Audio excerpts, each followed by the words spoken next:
Donald Trump and Vladimir Putin are on the same wavelength again. The presidents of the United States and Russia are now putting special emphasis on Europe, because 3 weeks after their high-profile but largely unproductive summit in Alaska, efforts to end the war in Ukraine have stalled. And of course, someone has to be blamed, and according to the two presidents, it's Europe. During a phone conversation with European leaders this week, Trump called on Europe to take more active steps. Even though the only additional diplomatic activity related to the war is coming from the United States, his overseas allies, from Europeans who are trying to develop security guarantees to protect Ukraine after any peace agreement is reached. But the paradox is that after Trump criticized the Europeans, he immediately stated that he plans to speak again soon with Vladimir Putin to decide, quote, "What are we going to do next?" He refused to say whether he would sign tough direct sanctions against Russia if Putin continues to stall his peace initiative, after the Russian dictator ignored repeated 2-week deadlines. At the same time, Putin echoes Trump and claims that it is the Europeans who are prolonging the war in Ukraine and trying to pull Ukraine into NATO. And this synchronized position of Trump and Putin is very surprising and frightening. My name is Alexei Pechi. Let's discuss this topic together, but before we start, I ask you to subscribe to this channel, like the video, leave any comment under this episode, and subscribe to my Telegram channel, Pechi News. The link to it is in the description of this video. So, I'll start with a quote from Donald Trump. "Whatever Putin's decision is, we will either be satisfied or dissatisfied, and if we are dissatisfied, you will see what happens." Trump said this on Wednesday, and by Sunday he had already stated that he was ready to move to the second stage of sanctions against Russia. But when, he didn't say. And overall, this kind of rhetoric has persisted for quite a while with Trump. He says, "We will either be satisfied or dissatisfied. We will be disappointed or not disappointed. We will do something or not do something." Trump spoke this week with Volodymyr Zelensky as well as with other European leaders. And after that, the president of Ukraine stated that the conversation was about economic pressure on Russia and depriving the Russian military machine of money. However, in the statement from the American side after the conversation, there was more reproach toward the Europeans than toward Russia. A White House representative stated, quote, "Trump emphasized that Europe should stop buying Russian oil, which finances the war, since Russia received fuel from the European Union worth 1 billion euros a year. The president also emphasized that European leaders should put economic pressure on China so that it does not finance Russia's military efforts. On the one hand, Donald Trump is absolutely right, considering the serious security threat that European countries feel from Russia. It's very strange that the countries of the European Union are still buying Russian energy resources when the West has imposed sanctions trying to undermine Moscow's economy. Nevertheless, like many of Trump's positions on this issue, his pressure on Europe contains elements of illogic and even hypocrisy. After all, he demands that Europe stand up to China because of its purchases of Russian oil, but he himself doesn't seem ready to impose sanctions against Beijing. The United States found itself at an impasse in trade negotiations with China after Trump unleashed a trade war with high tariffs. Despite the rather unfavorable cards for the United States, Trump doesn't seem willing to do anything that could undermine his chances of making any deal with China.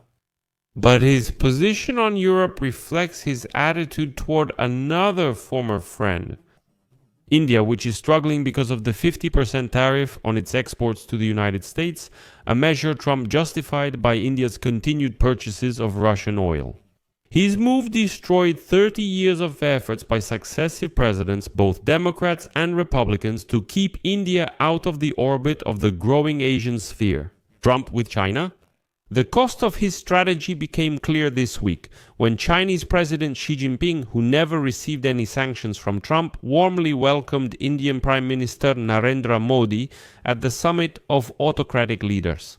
Meanwhile, Modi spent a whole hour in Putin's limousine, reminiscent of the Russian dictator's ride in Trump's armored car during their summit in Alaska 3 weeks ago. In any case, increasing pressure on Europe to reduce purchases of Putin's oil is unlikely to be decisive. the European continent is taking steps to reduce its dependence on Russian energy resources. Russia used to be the main oil supplier to the European Union, but member states have since banned maritime exports of oil and petroleum products. And against this backdrop, dictator Putin is playing his own game, which strangely echoes the position of Donald Trump.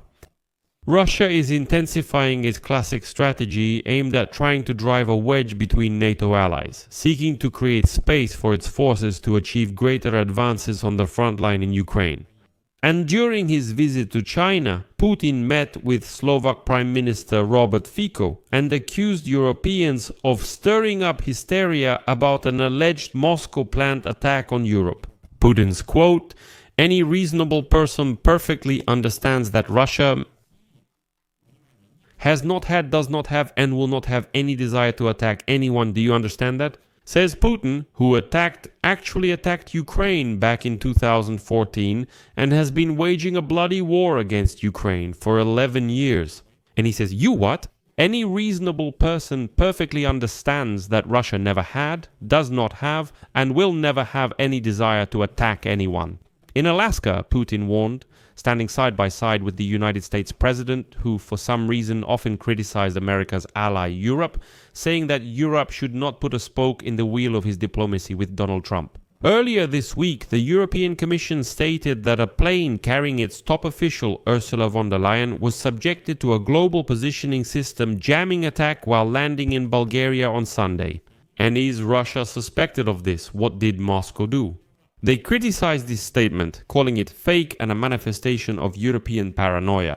In the previous episode, I talked about 123,000 cases where European civil aviation is subjected to global positioning system jamming. From the Russian side in the first 4 months of 2025. This week, the official representative of the Russian Foreign Ministry, Mashka Zakharova, made another jab at Europe, telling journalists that Russia considers the idea of any deployment of foreign troops in Ukraine in the event of a peace agreement unacceptable. And this was yet another attempt by Moscow to undermine specifically European efforts to create forces to guarantee Ukraine's security after the war. So, while Europe is trying to do something, it's being attacked from both sides by Putin and Trump at the same time.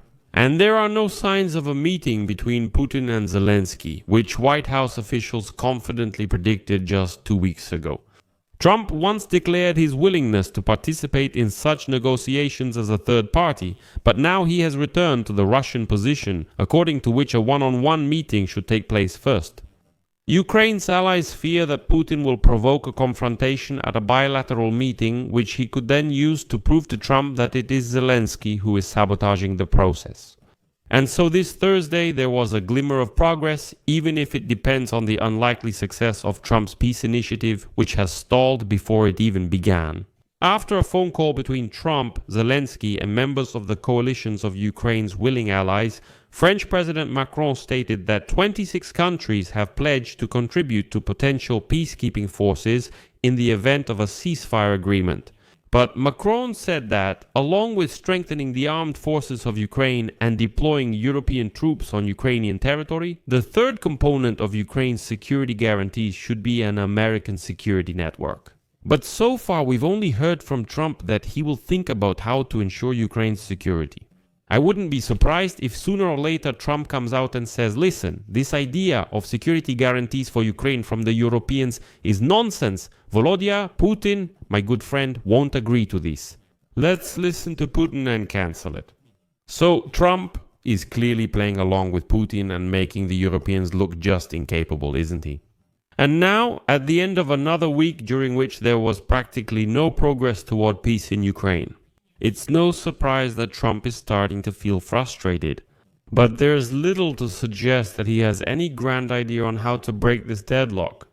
But rather than admit failure, what did Trump do? He attacked Europe, aligning himself with dictator Putin. I'll leave it at that for now. Share your opinions and conclusions in the comments below this episode. Subscribe to the channel, hit the bell, and don't forget to like. That's all for now. Take care of yourselves. Goodbye, everyone.